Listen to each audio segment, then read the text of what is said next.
నీ విశ్వాసము నిన్ను పరలోకం తీసుకెళ్ళాలి. నీ విశ్వాసం ద్వారా నీవు యేసయ్యకు నమ్మకంగా ఉండాలి తప్ప యేసయ్యను అమ్మేలా ఉండకూడదు. యేసయ్యను అమ్మేటట్టు నీ విశ్వాసం ఉండకూడదు.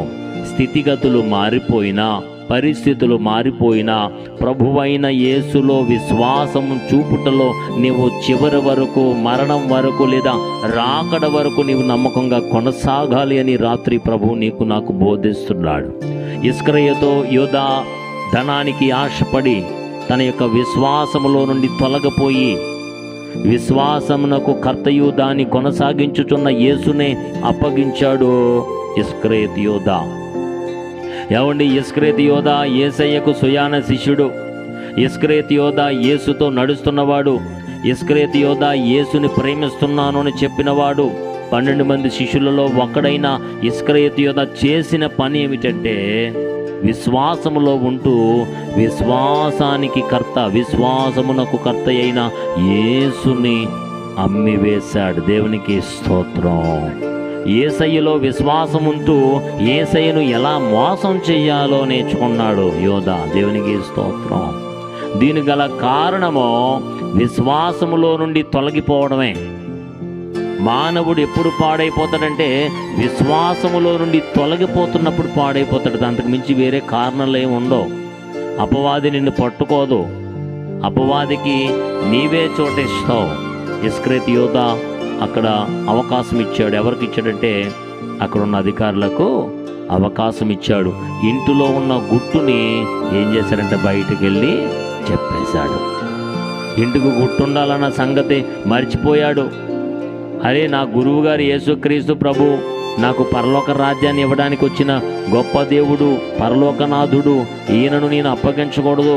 ఈయనను అప్పగిస్తే నేను పరలోకం వెళ్ళగలుగుతానా అనే ఆలోచన ఇస్కరియోతు యూదాలో ఉంటే యేసయ్యను అప్పగించకపోదుడేమో.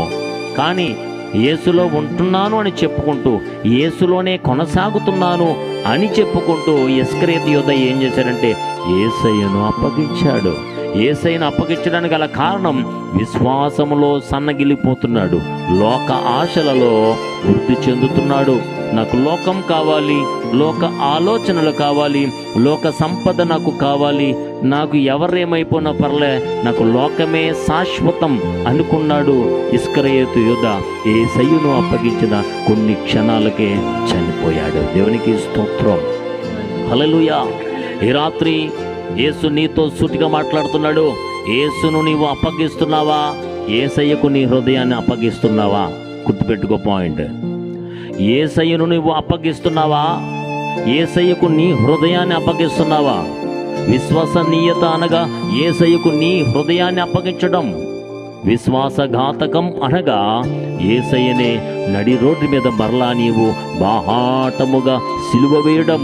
యేసు చెప్పుతున్న మాట, అలనాడు యూదులు, అలనాడు పెద్దలు, అలనాడు అధికారము కలిగిన వారు యేసుని సిలువ వేసింది ఒక్కసారే. ఈనాడు మానవులమైన మనము దేవుని ఆజ్ఞను కాదని, దేవుని మాట కాదని, దేవుని సన్నిధి కాదని, నాకెందుకులే అని యేసుని విడిచిపెట్టి లోకములో తిరుగుతూ నడి రోడ్డు మీద యేసయ్యను సిలువ వేస్తున్నాం. దేవునికి స్తోత్రం. ఇది విశ్వాసం అనరండి, ఇది నమ్మకం అనరండి. నమ్మక ద్రోహం. నమ్మకం అంటే నీ హృదయాన్ని యేసయ్యకు అప్పగించడం. నమ్మక ద్రోహం అనగా నీవు యేసులో ఉండి యేసయ్యనే అపవాదికి అప్పగించడం. దేవునికి స్తోత్రం. కాబట్టి రాత్రి దేవుడు మాట్లాడుతున్నాడు. ఇస్కరియోతు యూదా చేసింది దేవుడు మనకెందుకు రాయించాడు అంటే, నీలో మార్పు చూడాలని, నీలో కార్యము చూడాలని, నీలో ఉన్న అల్ప విశ్వాసాన్ని తొలగించి దృఢమైన విశ్వాసము కలిగించాలనే ఉద్దేశము కలిగిన ప్రభువైన యేసుక్రీస్తు ఈ రాత్రి సూటిగా మాట్లాడుతున్నాడు. యేసుకు నీ హృదయాన్ని అప్పగిస్తున్నావా, లేక యేసయ్యను నడి రోడ్డు మీద సిలువకు అప్పగిస్తున్నావా? సహోదరుడా, పరిశుద్ధాత్మ ప్రేరేపణతో మాట్లాడుతున్న ఈ మాటలను విని పక్కకు పెడుతున్నావా, లేక విని గ్రహిస్తున్నావా? మీరు వినుట మట్టుకు విందురు గాని, చూచుట మట్టుకు చూచుచుందురు గాని గ్రహింపనే గ్రహింపరు. శ్రమ వచ్చినప్పుడు యేసయ్యా అంటున్నాం, శ్రమ తగ్గిన తర్వాత లోకం అంటున్నాం. అది కాదా నమ్మక ద్రోహం? అది కాదా విశ్వాసఘాతకం? రాత్రి దేవుడు మాట్లాడుతున్నాడు. అపవాది అంధకార శక్తులు నీ మీద పడుతున్నప్పుడు ప్రభువైన యేసుక్రీస్తు ఎప్పటికప్పుడు దాన్ని తొలగించాలనే ప్రయత్నం చేసి సిలువలో తన రక్తాన్ని, తన ప్రాణాన్ని ధారపోసిన యేసయ్య అపవాది నీ మీద పడకూడదు అని ఆయన ప్రయత్నాలు చేస్తుంటే లోకం ఆయన మీదే పడి ఆయనను పట్టుకుందండి. దేవునికి స్తోత్రం. ఆయన ఏమన్నా దొంగ ఏంటండి? ఆయన ఏమన్నా నేరం చేశారా? ఆయన ఏమన్నా ద్రోహం చేశారా? ఎవరికైనా అన్యాయము చేశారా? ఆయన చేసిన పనులన్నీ మంచి పనులే. కానీ లోకం ఆయనను మంచిగా గుర్తించలేదు. లోకం ఆయన కార్యాలను మంచి కార్యాలుగా గుర్తించలేకపోయింది. మార్కు సువార్త 14వ అధ్యాయము 48వ వచనంలో అందుకు యేసు, మీరు బందిపోటు దొంగ మీదకు వచ్చినట్లు కత్తులతోనూ కుదియలతోనూ నన్ను పట్టుకోవడానికి వచ్చారా? ఏమండి, మీరు నన్ను పట్టుకోవడానికి ఏదో బందిపోటు దొంగ మీదకి వచ్చినట్టు వచ్చారేటర్రా మీరందరూ? పైగా కత్తులతోనా, గుదియలతోనూ, కత్తులతోనే నన్ను పట్టుకోవడానికి వచ్చారా? నేను ప్రతి దినము 49వ వచనం చదవమ్మా. నేను ప్రతిదినము దేవాలయములో నీ యొద్ద ఉండి బోధించుచుండగా మీరు నన్ను పట్టుకొనలేదే. ఎవరిని నేను ఎక్కడో దాకోలేదు కదా, మీ కళ్ళ ముందు తిరుగుతూ కార్యాలు చేస్తున్నాను కదా, మీ కళ్ళెదుటే ఉన్నాను కదా, మీకు కావలసినవన్నీ సమకూరుస్తున్నాను కదా, అప్పుడు మీరు నన్ను పట్టుకోలేదే. బాగుగా లేని వాడిని బాగు చేశా, కళ్ళు లేని వారికి కళ్ళు ఇచ్చా, కాళ్ళు లేని వారికి కాళ్ళు ఇచ్చా, చెవిటి వాడికి వినికిడిచ్చా, మూర్చపోయిన వాడిని బాగు చేశా, సమాధుల్లో రాళ్లతో కొట్టుకున్న వాడికి దెయ్యము నుండి విడుదల చేశా, దురాత్మ శక్తుల సమూహాన్ని విడుదల చేసి బంధించా, చనిపోయిన లాజరును బ్రతికించా. అప్పుడు నిన్ను మరి పట్టుకోలేదే నన్ను మీరు? అప్పుడు మీరు నా దగ్గరికి రాలేకపోయారే. అప్పుడు విశ్వాసం ఉన్నట్టు నటించారా? ఇప్పుడు విశ్వాసఘాతకులయ్యారా? యేసు మాట్లాడుతున్నాడు ఈ రాత్రి. ఆయన మాట్లాడుతున్న మాట ప్రియమిత్రులారా, అప్పుడు మీరు నన్ను పట్టుకోలేదు, అయితే లేఖనములు నెరవేరునట్లు, అది విషయం, లేఖనములు నెరవేరునట్లు ఇలాగు జరుగుతున్నది. ఇది ఇలాగునే జరగాలి. దేవునికి స్తోత్రం. దేవుని యొక్క ఉద్దేశం మానవుల పాప పరిహారార్థం పరిశుద్ధాత్ముడే బలి ఇవ్వాలి అని. ఒక్కసారే సమర్పణ, ఒక్కసారే అర్పణ, ఒక్క బలే నిన్ను ఏం చేస్తుందంటే లోకానికి తీసుకెళ్తుంది. ఆ ఒక్క బలి అర్పించడానికి ప్రభువైన యేసుక్రీస్తు లోకానికి వచ్చారు. ఆయన వచ్చింది ఆయన ప్రాణం పట్టడానికే వచ్చారు. ఖచ్చితంగా ఆయన ప్రాణం పడతాడు. అయితే ఈయన దేవాలయంలో ఉన్నప్పుడు పట్టుకోలేకపోయారు, సమాజ మందిరాల్లో బోధలు చేస్తున్నప్పుడు పట్టుకోలేకపోయారు, సముద్ర తీరాన ప్రసంగాలు చేస్తున్నప్పుడు పట్టుకోలేకపోయారు, ఇసుకేస్తే రాలని జనం వచ్చినప్పుడు కూడా వీళ్ళు పట్టుకోలేకపోయారు. కానీ ఇప్పుడు వచ్చి వాళ్ళు ఎలా వచ్చారంటే బందిపోటు దొంగ మీదకి వచ్చినట్లు కత్తులతోనూ గుదిలతోనూ మీరు వచ్చారా? దేవునికి స్తోత్రం. హల్లెలూయా, హల్లెలూయా. ఎస్, ఇది ఇలాగే జరగవలసి ఉన్నది. 50వ వచనములో అప్పుడు వారందరూ ఆయనను విడిచి పారిపోయిరి. దేవునికి స్తోత్రం. అందరూ విడిచి పారిపోయారటండి. దేవుడు ముందుగా నిన్ను బాగు చేయాలని, ఎప్పటికప్పుడు నీ హృదయాన్ని శుద్ధి చేయాలని, నీ బ్రతుకును మార్చాలని, నీ కుటుంబాన్ని మార్చాలని, నీ భర్తను, నీ భార్యను, నీ కుటుంబాన్ని, నీ కుటుంబ పరిస్థితులన్నీ మార్చాలని ఆయన ప్లాన్ వేసుకుంటూ వస్తుంటే మానవులమైన మనం ఏం చేసామంటే ఆయనను ఎలా పట్టించాలో ప్లాన్ వేస్తున్నాం. దేవునికి స్తోత్రం. కాబట్టి రాత్రిని ముగిస్తున్నాను. నువ్వు విశ్వాసములో ఉన్నావా? విశ్వాసములో ఉంటూ విశ్వాసఘాతకులు చేసే పనులు చేస్తున్నావా? నమ్మకములో ఉన్నావా? నమ్మకములో ఉంటూ నమ్మక ద్రోహం చేస్తున్నావా? ఇస్కరియోతు యూదా యేసును వెంబడిస్తున్నప్పుడు ఎన్ని ప్రసంగాలు విన్నాడో, ఎన్ని స్వస్థత కార్యాలు చూశాడో, ఎంతోమందికి ఎన్నో అద్భుతాలు జరిగించినప్పుడు ఎన్ని అద్భుతాలు చూశాడో. అప్పుడు లేదా విశ్వాసం యూదాకి? అప్పుడు లేదా నమ్మకం యూదాకి? అంటున్నాడు కదా, నేను దేవాలయములో ప్రతిదినము మీ యొద్ద ఉండినప్పుడు, మీ యొద్ద ఉండి బోధిస్తున్నప్పుడు, జీవితానికి అవసరమైన విషయాలు, పరలోకానికి చేరవలసిన మహత్కార్యాలు మీకు చేసి, సూచక క్రియలు చేసి, పరలోకం వెళ్ళడానికి మార్గమును వేసి నేను వెళ్ళినప్పుడు అప్పుడు కాదా మీరు నన్ను పట్టుకునేది? పైగా కత్తులతోనూ గుదిలతోనూ వస్తారా? దేవునికి స్తోత్రం, హల్లెలూయా. ప్రియమైన రాత్రి దేవుడు నీతో సూటిగా మాట్లాడుతున్నాడు. ఈ రాత్రి పరిశుద్ధాత్ముడు సూటిగా మాట్లాడుతున్నాడు. ఆయనలో నమ్మకంగా ఉన్నావా లేక నమ్మక ద్రోహంగా ఉన్నావా? మనందరికీ తెలిసిన మాటే, నీవు వెచ్చగానైనను చల్లగానైనను లేనందున నీవు నిలువెచ్చని స్థితిలో ఉన్నావు కాబట్టి నేను నా నోట నుండి ఉమ్మివేయ ఉద్దేశించుచున్నాడు. దేవునికి స్తోత్రం, హల్లెలూయా. ఇస్కరియోతు యోధా పని అదే. ఇస్కరియోతు యోధా పని ఏంటంటే తెలుసండి? నిలువెచ్చని స్థితిలో ఉన్నాడండి. ఇస్కరియోతు యోధా నిలువెచ్చని స్థితిలో ఉన్నాడు. అలనాడు కయ్యను నిలువెచ్చని స్థితిలో ఉన్నాడు. కయ్యను ఏం చేశారంటే ప్రియమైన బిడ్డలారా, దేవుల్లో ఉంటున్నాడు, దేవుల్ని మోసం చేసేస్తున్నాడు.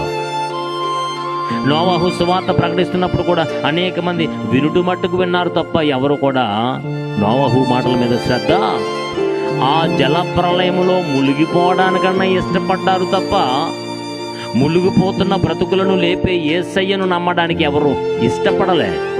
అంటే ప్రియమిత్రులారా, నమ్మక ద్రోహం ప్రియమిత్రులు. ఎంత నమ్మక ద్రోహం అంటే యేసయ్యనే అప్పగించేటంత నమ్మక ద్రోహం. ఆయనంత ప్రేమించాడంటే మనలను సిలువలో ప్రాణాన్ని పెట్టునంతగా మనలను ప్రేమించాడు. ఈ రాత్రి సూటిగా దేవుడు నీతో మాట్లాడుతున్నాడు. ఆయన ఈ లోకానికి వచ్చింది నీ కోసం, నా కోసం ప్రాణం పట్టడానికే. ఆయనలో ఉన్న విశ్వాసాన్ని పెంచుకోవాలి, ఆయనలో విశ్వాస పరిమాణాన్ని పెంచుకోవాలి తప్ప విశ్వాస పరిమాణాన్ని తగ్గించుకోవడానికి వీలు లేదు. విశ్వాసములో నుండి జారిపోయే లక్షణాలు మానవులలో ఉంటాయి, కానీ విశ్వాసానికి జారిపోయే లక్షణాలు ఉండవండి. విశ్వాసాన్ని కలగజేసింది యేసయ్య కాబట్టి విశ్వాసం ఎప్పుడు ఒకేలా ఉంటుంది. విశ్వాసం మారదండి, విశ్వాసం మారదు. విశ్వాసములో ఉన్న మానవుడు మారిపోతాడు, విశ్వాసములో ఉన్న మానవుడు పడిపోతాడు. అందుకంటున్నాడు ప్రభువా, నేను నా విశ్వాసమును నేను గట్టిగా పట్టుకున్నానయ్యా. ఈ రాత్రి ఈ మాటలు ముగిస్తున్నాను.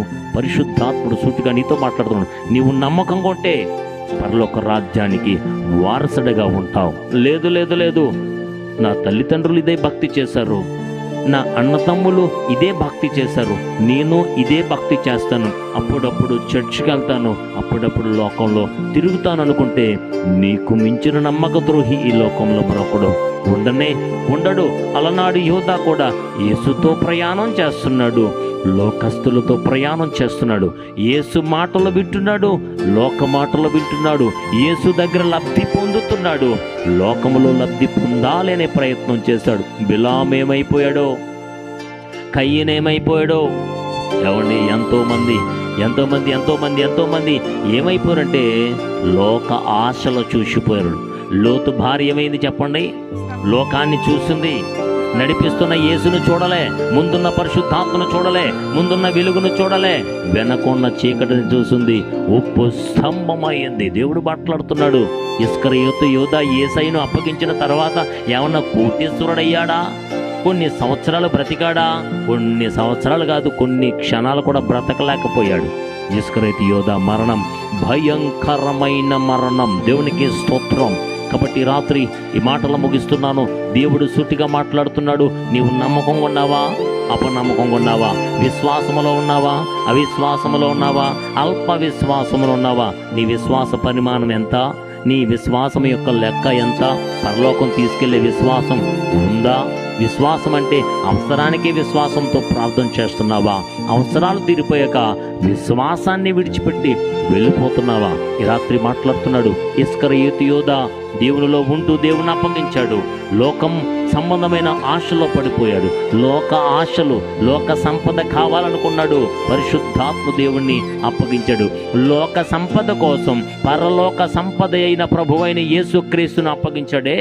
ఈ రాత్రి దేవుడు నీతో మాట్లాడుతున్నాడు. నీకు పరలోకంలో జీవ కిరీటం ఉంచాను, పరలోకంలో జీవవృక్ష ఫలాలు నీకించాను, పరలోకంలో జీవము కలిగిన ప్రతి బహుమానం నీకు ఉంచానని ప్రభువు మాట్లాడుతుంటే నిర్జీవమైన వాటి కోసం ప్రయాణం తీస్తున్నావు, నిర్జీవమైన వాటి కోసం పరుగులు తీస్తున్నావు. ఈ లోకంలో ఉన్నవన్నీ, ఇవన్నీ కూడా దృశ్యములన్నీ అదృశ్యమైపోతాయి. దృశ్యము అన్నీ కూడా లయమైపోతాయి. అదృశ్యమైంది పరలోక రాజ్యం, నిత్యము శాశ్వతం ఉండేది. అది నీకు దేవుడు సమర్పిస్తాడు, ఆయన నీకు అనుగ్రహిస్తాడు. ఆ పరలోకం చేరాలంటే సంపూర్ణమైన విశ్వాసంలోకి రావాలి. ఇంతవరకు లోకంలో తిరిగావా? దేవుడి రాత్రి నిన్ను ఆహ్వానిస్తున్నాడు, తన మెల్లనైన స్వరంతో పిలుస్తున్నాడు. ప్రేమపూర్వకమైన ఒక శుభలేఖ దేవునికి ఇస్తున్నాడు. రండి, ప్రయాసపడి భారము మోసుకొని పోచున్న ఓ సమస్త జనులరా, మీరు నా యొద్దకు రండి, నేను మీకు విశ్రాంతినిస్తాను. యేసయ్య విశ్రాంతి నెమ్మదినిస్తుంది. యేసయ్య విశ్రాంతి నీ గలిబిని తొలగిస్తుంది. యేసయ్య విశ్రాంతి నీ కుటుంబాన్ని కడుతుంది. యేసయ్య విశ్రాంతి నీ కుటుంబాన్ని సంతోషంగా ఉంచుతుంది. తినడానికి ఒక ముద్ద లేకపోయినా సంతోషంతో గడిపేస్తావు. అది విశ్వాసం, దేవుడిచ్చినటువంటి నమ్మకం, యేసయ్య ఇచ్చినటువంటి విశ్రాంతి. అలాంటి విశ్రాంతి కావాలంటే దేవుడి రాత్రి నిన్ను ప్రేమతో పిలుస్తున్నాడు. ప్రభువా, నీవే నాకు కావాలి. దేవుడు చెప్తున్న మాట, ఒక్కసారి రుచి చూచి లోకములోకి వెళ్తే మరలా మీరు నన్ను లోకములో బాహాటముగా సిలువ వేస్తున్నారు కదర్రా. యోధా కంటే దారుణంగా ఉన్నారు మీరు. ఇస్కరియోతు యోధా కంటే చాలా దారుణంగా ఉన్నారు. దేవుడు మాట్లాడుతున్నాడు ఈ రాత్రి. కాబట్టి అలా యేసయ్యను అప్పగించే వారిగా మనం ఉండద్దు. యేసయ్యకే మన హృదయాలు అప్పగిద్దాం. అట్టి ధన్యత దేవుడు మనందరికీ అనుగ్రహించునుగాక. ఆమేన్. చిన్న ప్రార్థన. దయగల తండ్రిని కొందనాలు. ఈ రాత్రి దేవా, మీకు మేము మా హృదయాలు అప్పగించాలి తప్ప మిమ్మలను మేము అప్పగించడానికి వీలు లేదు. దేవా, మీరు సూటిగా మాతో మాట్లాడారు, పరిశుద్ధాత్మని యొక్క స్వరముతో మాట్లాడారు. ప్రభువా, మాలో ఉన్న విశ్వాసం పెంచుకోవాలి. దేవా, మాలో ఉన్న నమ్మకం ఇంకా పెంచుకోవాలి. పరలోకం చేరే వరకు విశ్వాసములోనే ప్రయాణం చేయాలి. శ్రమ వచ్చినా, వ్యాధి వచ్చినా, పరిస్థితులు మారిపోయినా, కుటుంబ పరిస్థితులు ఏదైనా తారుమారైనా, తినడానికి తిండి లేకపోయినా విశ్వాసములో నిలబడే ధన్యత మా అందరికీ అనుగ్రహించి ఈ రాత్రి ఏకీపించిన ప్రతి కుటుంబాన్ని ప్రత్యేకముగా దీవించమని, ఈ కార్యక్రమం చూస్తున్న ప్రతి బిడ్డను ప్రత్యేకంగా దీవించి, నిన్ను ప్రభువా విశ్వాసములో నిన్ను మాత్రమే ప్రజలకు చూపించాలి నాయన. నీకు మా హృదయాలు అప్పగించే ధన్యత దయచేయండి ప్రభువా. నిన్ను అప్పగించే మనసు కాదు కానీ నీకు మా హృదయాలు అప్పగించే మనసు మీరు అనుగ్రహించి, నీ రాకడ వరకు నమ్మకంగా కొనసాగే ధన్యత మీరు మాకు అనుగ్రహించి, కార్యక్రమం చూస్తున్న ప్రతి కుటుంబాన్ని ప్రత్యేకముగా దేవా, ఇదిగో నా తండ్రి, ఎందరైతే ఈ ప్రార్థనలో ఏకీపిస్తున్నారో ఆ కుటుంబాన్ని ప్రత్యేకంగా దీవించండి. ఎవరైతే సమస్యలతో ఉన్నారో, ఏ ఇబ్బందులతో ఉన్నారో, వారి యొక్క ప్రతి సమస్య యేసు నామంలో విడుదల చేసి గొప్ప కార్యాలు చేసి కుటుంబాలు కట్టమని, నీ కృపలో భద్రత చేయమని, నీ రాకడ వరకు నమ్మకంగా ఉండే విశ్వాసము, నమ్మకము, ధన్యత అందరికీ అనుగ్రహించి మహిమను పొందుకోమని యేసు నామమున ప్రార్థించి వేడుకుంటున్న మా పరమ తండ్రి. ఆమేన్. మన ప్రభువైన యేసుక్రీస్తు వారి కృప ఈ కార్యక్రమం వీక్షిస్తున్న మీ అందరకు సదా తోడై ఉండి నడిపించునుగాక. ఆమేన్.